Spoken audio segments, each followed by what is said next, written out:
my friend, when we play a D7 with a flat 9, we're talking about playing D major, getting rid of one of the Ds and opening it up for the minor 7th. D is the root, C sharp or D flat is the major 7th. So when we play a D with the F sharp and the A and no D there, we've got an open A and then we have a C. This gives us a D7. Adding in the E when we go to our note here, what are we doing? A 9 chord? Well, in the key of D, D, E. D is the 9. If we flatten that and we play our 6th fret with this D, we get our chord. It's really weird and it builds a lot of tension. The next chord, we could actually just go to the 6th fret, B-A-R-R-E, baritone up. We're gonna take our secondary finger and place it on the G string at the 7th, and then we're gonna take our ring finger and play the 8th fret on the E.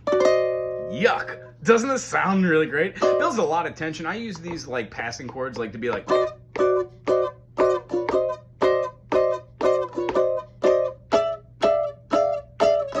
build an unbelievable amount of tension. You can do like whole tones.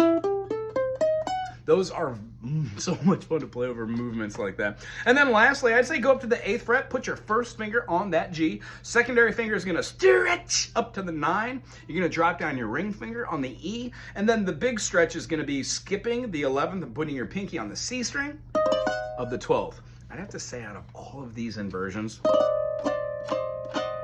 this one's my favorite. Now, practical application, I can't tell you how many times I would use a D7 flat 9 unless I was playing jazz or bossa nova or some other convoluted melody or rhythmic idea or cadence that would go through a progression. Now, using the D7 is sufficient enough to move back to the G, but when you use the D7 and it has a flat 9 in there, that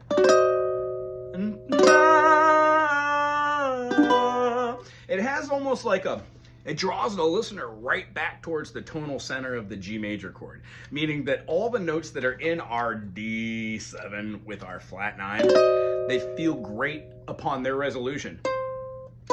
Half step resolution, half step resolution. And then where's our G? Either one, or that felt like Star Wars.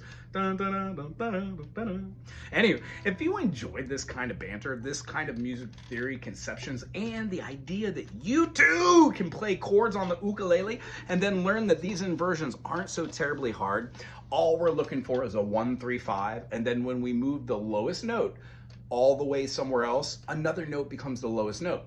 Hence, in a D7, when we're playing this, the C is the lowest note. It's our minor 7th. That is called a third inversion. When we play at the 6th fret, bar up our 7 here and bar that here, our lowest note is going to be the F sharp. Yeah, so we have our third. This gives us a first inversion. If you have more questions about how to name these chords, 1, check out this channel. 2, Google or Bing or whatever your favorite search engine, my silly name, W-A-G-O, and then the chord to get there. And 3, there is a website called Oolimo, O-O-L-I-M-O, that has a chord analyzer. All you got to do is put the chord into it and it tells you what you're playing. This is a great resource for guitar.